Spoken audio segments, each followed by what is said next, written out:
Hola amigos de Halcón Maltés, vamos a hablar del futuro, pero no de libros de ciencia ficción o de platillos volantes o de naves que van a Marte o de naves en llamas más allá del cinturón de Orión. Vamos a hablar del futuro que da miedo, del futuro oscuro, del futuro distópico. Vamos a hablar de libros de distopías. Distopía es lo contrario de utopía y las dos palabras vienen del griego. Decía utopía de Tomás Moro, decía, llamóle utopía, que quiere decir no existe tal lugar. Ut topos, no lugar, utopía.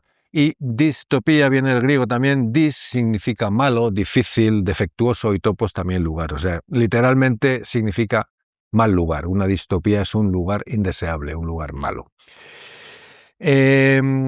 Si las utopías son lugares perfectos, las distopías son, como digo, lugares perfectos, pero para la pesadilla. ¿Por qué? Porque hablan de sociedades controladas, de libertades anuladas, de seres humanos en el fondo convertidos en sistemas que los aplastan.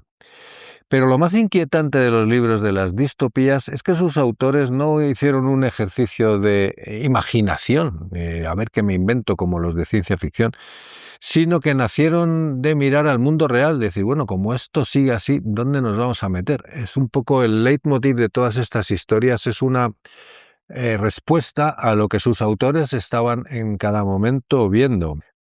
Cuando miran al mundo real, por ejemplo, Aldous Huxley, cuando mira al mundo real, escribe Un mundo feliz, pero en los años 50 escribió otro libro, 56 me parece, que es un libro que está tristemente descatalogado y animo a los editores a que lo reediten, que se llama Nueva visita a un mundo feliz, en el que ve con sorpresa y con pesar y con miedo y con asombro cómo todo lo que decía en El mundo feliz, que es un libro escrito en 1936, estaba empezando a pasar en realidad.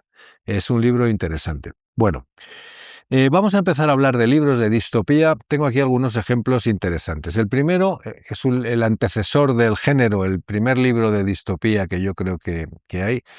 Se titula Nosotros, es de Evgeny Samatian.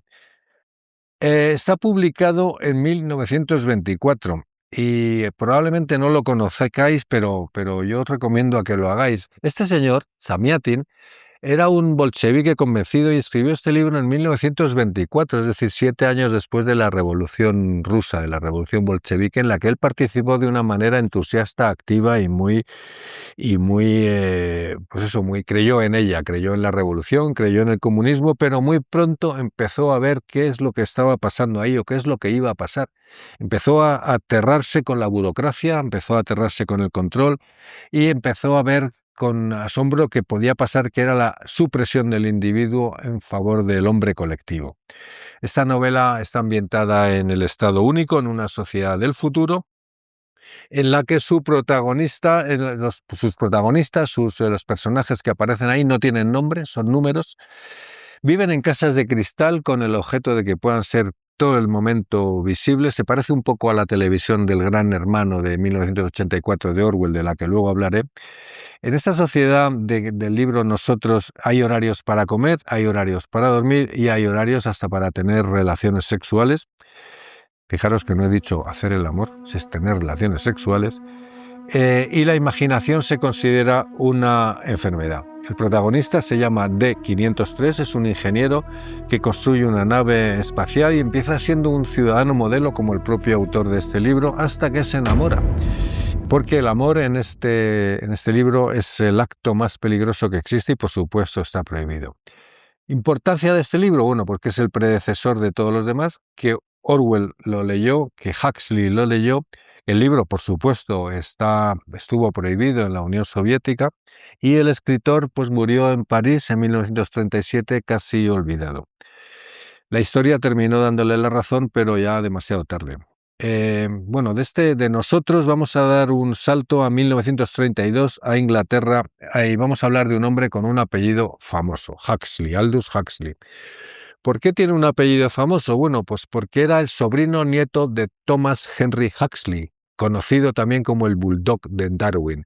Charles Darwin, el conocido naturalista, formuló en la Inglaterra victoriana su libro El origen de las especies, y fue un auténtico escándalo. De hecho, una dama victoriana llegó a decir, oh, que descendemos del mono, espero que no sea verdad. O, si es verdad, espero que esto no llegue nunca a conocerse, dijo esta señora. Bueno, hubo un montón de debates en esa sociedad victoriana y religiosa de controversia con Darwin. Y Darwin, que era un hombre acomodado y un hombre que no quería líos, se había casado con una mujer rica y llevaba pues muchos años viviendo apartado en una finca de ella, dedicado a estudiar y a escribir. No quería follones y entonces su, digamos, discípulo, un naturalista muy potente también, muy famoso, era este Thomas Henry Huxley, que era el que iba a los debates con otros científicos, con la sociedad de aquella época, pues a defender los postulados de Charles Darwin. Por eso le llamaban el Bulldog de Darwin. Si vais al Museo de Ciencias Naturales de Londres, hay una escultura preciosa de Thomas Henry Huxley con unas patillas tremendas. Bueno, me he enrollado un poco para deciros que Aldous Huxley era el sobrino nieto de este señor, de Thomas Henry Huxley, y es mucho más famoso que él todavía porque es el autor de Un Mundo Feliz, una de las novelas más impresionantes de la literatura y es una novela distópica tremenda. Si en la novela nosotros, Samiatin habla de una sociedad basada en el control y la vigilancia, Huxley hizo algo mucho más sutil y se basa en una, y más aterrador también, en una sociedad que no está controlada la represión, sino que está controlada por el placer. Es una sociedad en la que no hay dictadores, no hay policía secreta, no hay torturas porque no hacen falta, porque todo el mundo lo que quiere es ser feliz. ¿En qué se basa esta sociedad de Huxley? Bueno, 3 puntos fundamentalmente. Los seres humanos se fabrican en laboratorios y son diseñados genéticamente. Hay 5 clases de seres humanos, los alfa, que son los más listos, los más guapos y los más potentes, y los épsilon, que son los peores, ¿no? Y cada uno cuando nace, diseñado genéticamente, como digo, en cada una de estas 5 castas, alfa, beta, gamma, hasta llegar al épsilon, con la hipnopedia, es decir, la educación que le dan a los niños mientras están dormidos, hipno, sueño, pedia, niño,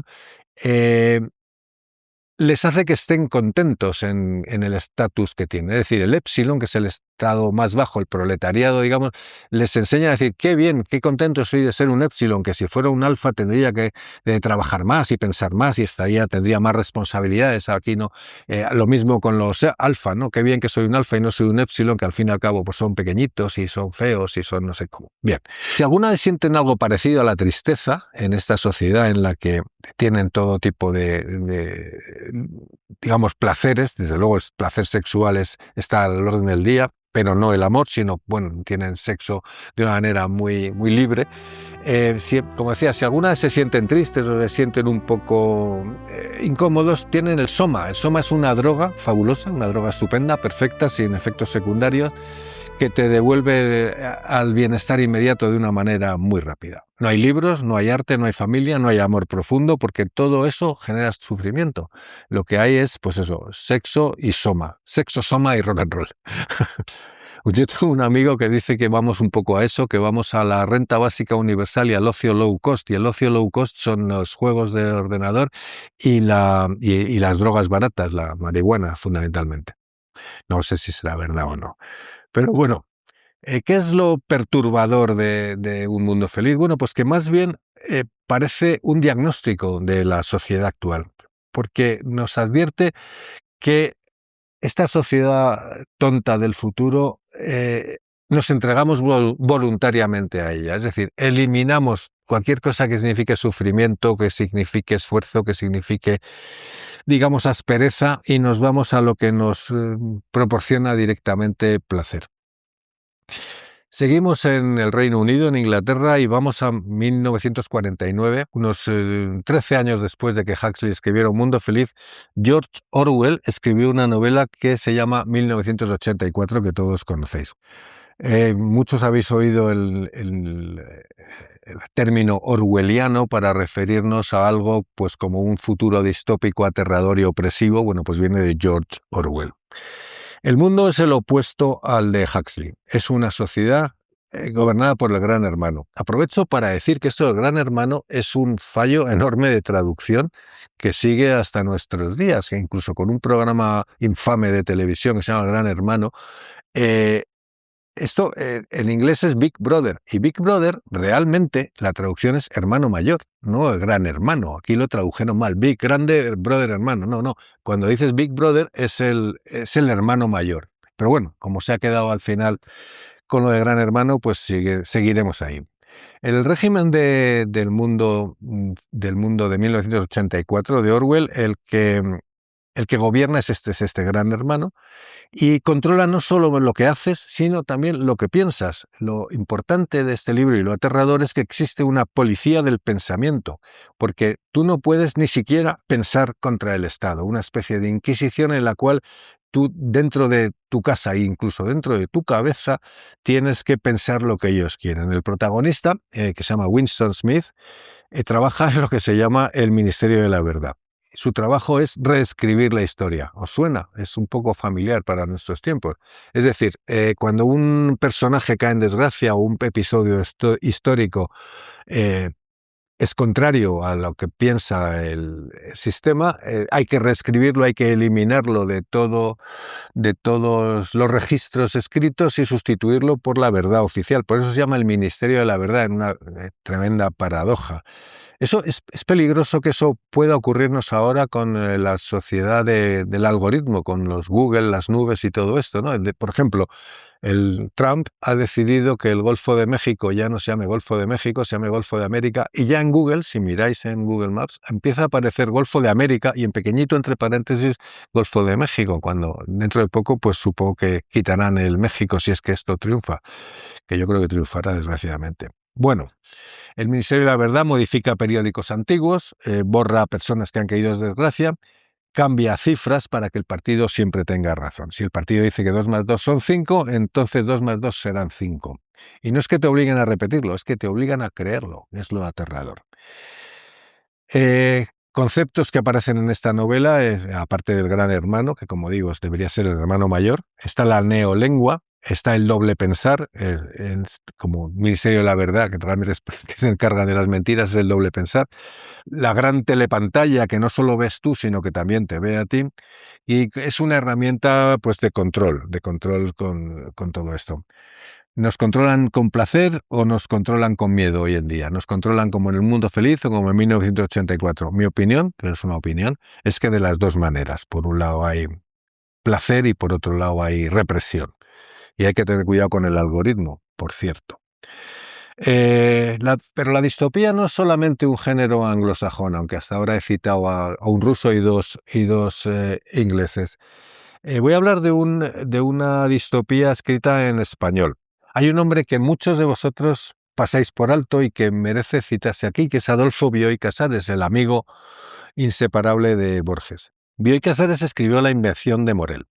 Es un libro que publicado en 1940, es de un argentino, es muy breve y es extraordinaria. La historia es que un señor llega a una isla aparentemente desierta en la que aparecen pues unos personajes que hablan, que ríen, que bailan, que repiten las mismas acciones cada día. De hecho, el fugitivo que llega a esta isla se enamora de una chica, pero hay algo que no encaja. Y lo que no encaja es que esas personas no son lo que parece. No os lo cuento para que leáis la novela, pero va un poco de una tecnología que es capaz de capturar la realidad y reproducirla eternamente, una especie de inmortalidad tecnológica, algo que también con la civilización del algoritmo tiene un cierto paralelismo con lo que estamos viviendo ahora mismo. Voy a ver qué tengo aquí en mis notas para volver a otro inglés. Volvemos a un inglés, a 1962, a Anthony Burgess, que es cuando publica La naranja mecánica, una obra maestra de la literatura en general, aunque es una obra difícil de leer en español por la traducción. Es decir, Anthony Burgess se sitúa en un futuro próximo y se inventa una lengua, que es lo que llama el Nadsat, que es una especie de mezcla entre el argot inglés y el ruso. Y claro, los traductores cuando lo traen al español pierde muchísimo, no acaba de coger el mismo, la misma fuerza que tiene cuando tú estás leyendo esta obra escrita en este idioma que se inventa Burgess en inglés. No es que yo sepa mucho inglés, pero sí el suficiente como para poder disfrutar de esta lengua que se inventa. ¿Qué es lo que pasa en esta novela? De la cual, claro, como todos sabéis, Kubrick hizo una película maravillosa, una película icónica, una película visualmente perfecta, iba a decir, y aterradora. Bueno, lo que pasa en esta obra pues es un grupo de chicos violentos, que su jefe, que se llama Alex, se dedican a ir haciendo lo que llaman la ultraviolencia por ahí, porque es lo que les divierte. Este Alex le capturan y hacen un experimento con él para suprimirle la violencia. Le condicionan con imágenes y con cosas muy fuertes y muy dolorosas para que cada vez que vaya a cometer un acto violento sufra muchísimo y no pueda llegar a cometerlo. Esta obra se basa en una experiencia tremendamente dolorosa que tuvo el propio escritor Anthony Burgess cuando terminó la Segunda Guerra Mundial en su Inglaterra, donde él vivía en una casa de campo, y llegaron unos soldados americanos violentos y borrachos y tal, le dieron una paliza, violaron a su mujer, y entonces toda esta experiencia horrible que él tuvo, de alguna manera la vuelca en esta novela. La película no cuenta el capítulo final de la obra de Burgess, o no lo cuenta como lo cuenta el libro. El libro lo cuenta un poco como recuperando la libertad el autor, porque la tesis de Anthony Burgess es legítimo erradicar la violencia a costa de erradicar la libertad del individuo. Ahí lo deja. Bueno, seguimos saltando ahora un poquito para atrás y ahora nos vamos a Estados Unidos, en 1953, para hablar de otra novela de distopía que todos conoceréis, de la cual también se hizo una película. La novela se llama Fahrenheit 451 y el autor es Ray Bradbury. La película la hizo François Truffaut, uno de los directores de cine de la Nouvelle Vague, de la nueva ola francesa, y es una película también muy potente, se llama igual. Fahrenheit 451 el título es los grados Fahrenheit. Nosotros nos medimos la temperatura con los grados centígrados o Celsius, pero los anglosajones lo miden con grados Fahrenheit, y el 451 es la temperatura a la que arde el papel. En la sociedad que se imagina Ray Bradbury, los libros están prohibidos, porque la gente dejó de leer, la gente se pasó a las pantallas, y cuando ya nadie leía, prohibir los libros pues fue relativamente fácil, porque no hubo que hacer mucho esfuerzo. Hay una serie de personajes, bomberos, el protagonista de la novela es uno de ellos, que nunca se ha cuestionado su trabajo, siempre ha estado contento quemando libros, porque los bomberos se dedican a quemar. Pero un día conoce a una joven que le hace una pregunta sencilla, le pregunta: oye, ¿tú eres feliz? Y a partir de ahí se desencadena un poco todo esto. Esta pregunta inocente destruye todo, porque el bombero Montague se da cuenta de que no es feliz y empieza a preguntarse qué hay dentro de esos libros que quema. Ray Bradbury escribió esta novela en 9 días en el sótano de una biblioteca con una máquina de escribir que alquilaba por horas, porque no tenía ni un duro para ello. Y bueno, pues es una novela también maravillosa. En el fondo cuenta una sociedad que decide que pensar demasiado es demasiado incómodo. Y os suena, ¿verdad? Y también que los libros desaparecen no porque alguien los prohíba, sino porque a nadie le interesa leerlo, porque a nadie le importa que desaparezcan. Seguramente os suena también, ¿no? Bueno, bien, voy a ir terminando ya con otra novela muy potente, de la cual también han hecho una serie muy buena. La primera temporada, el resto no vale nada, que es, en mi opinión, que es Los cuentos de la criada. La novela es de Margaret Atwood. La primera parte de la serie es portentosa. Debo decir que me gustó más esta primera temporada que el libro. El libro es muy bueno, pero la película, en mi opinión, es mejor. La historia es un régimen fundamentalista que ha abolido los derechos de las mujeres. Las mujeres dejan de ser fértiles, salvo unas pocas, y este régimen de unos Estados Unidos decadentes que han perdido su primacía, su potencia, su hegemonía, el país se llama Gilead, y este régimen fundamentalista, a las pocas mujeres que son fértiles las caza para que se reproduzca. Entonces, todas las mujeres pierden sus derechos, y hay varias castas de mujeres, varios tipos de mujeres. Están las criadas, que son las mujeres fértiles; están las esposas, que no se reproducen pero que acompañan a los comandantes, que son los que eligen; las martas y las tías, ¿no? La historia es la historia de Offred, de Fred. Es una criada, una mujer que antes tenía su vida, sus hijos y tal, pero que es casada y se la dan a un señor, a Fred, por eso le cambian el nombre, le ponen Offred en inglés, de Fred en español, porque ya pierden su nombre, ya son objetos de posesión de un señor, ¿no? De Fred es la que está destinada, pues eso, a reproducirse con este señor, ¿no? El libro es resignada, pero también es rebelde, es sumisa por fuera, pero está furiosa por dentro. Lo que hace especial a esta novela de Margaret Atwood es que no inventó nada, es que todas las cosas que ahora os voy a decir que aparecen en esta novela, de alguna manera las cogió de cosas reales que existían. Por ejemplo, la ropa obligatoria para las mujeres, os suena, ¿no? El burkas, velos, etcétera. La eliminación del nombre propio también ha ocurrido, la reproducción forzada, la quema de libros también pasa aquí, y la vigilancia entre vecinos.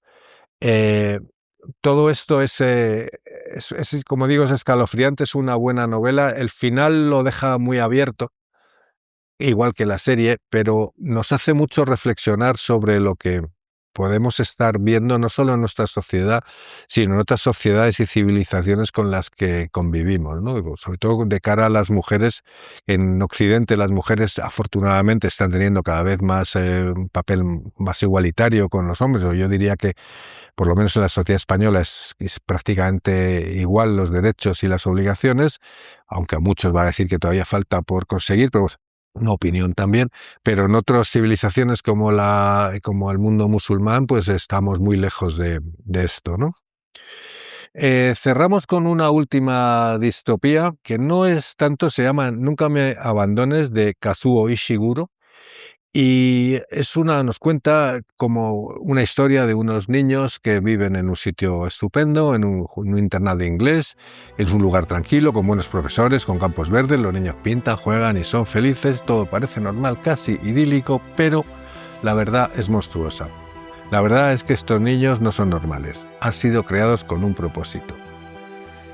Y ese propósito no incluye llegar a viejos. Es aterrador, pero lo aterrador no es solo eso, sino cómo los protagonistas, bueno, pues asumen su destino, aceptan su destino, saben lo que le va a pasar, saben que es inevitable y no se rebelan contra él.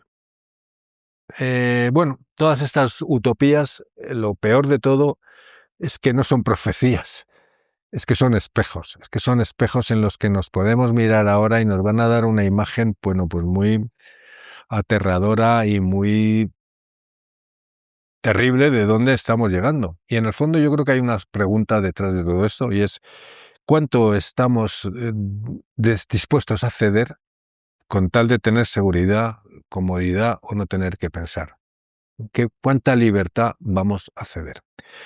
Son libros interesantísimos, yo creo, y libros que hay que leer. No son libros esperanzadores, pero son libros que nos van a dar lo mejor que nos puede dar un libro, es las ganas de pensar. Bueno, amigos del Halcón Maltés, os espero con vuestros comentarios aquí y estoy deseando contestarlos personalmente. Hasta pronto, amigos.